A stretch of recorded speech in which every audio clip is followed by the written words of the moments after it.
సొంతిల్లు లేదని చెప్పి బాధపడేవాళ్ళు, అద్దెంటల్లో ఉండలేకపోతున్నామని బాధపడిన వాళ్ళు ఉన్నారా?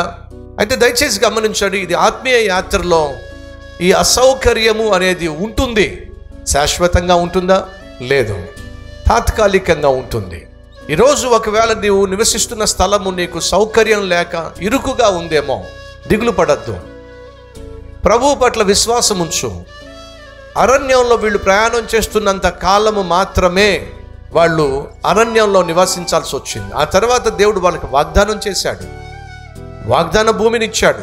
దేవుడు అబ్రహాముకు వాగ్దానం చేసింది ఏమిటంటే, మీరు నాటనటువంటి చెట్ల ఫలమును మీరు భుజిస్తారు, మీరు నిర్మించినటువంటి గృహాల్లో మీరు నివసిస్తారు, మీరు తవ్వనటువంటి బావులలో నుంచి నీళ్లు మీరు తాగుతారు అని దేవుడు వాగ్దానం చేశాడు. అమ్మా అయ్యా, ఈ అసౌకర్యము అనేది ఏదైతే ఉందో అది తాత్కాలికము మాత్రమే.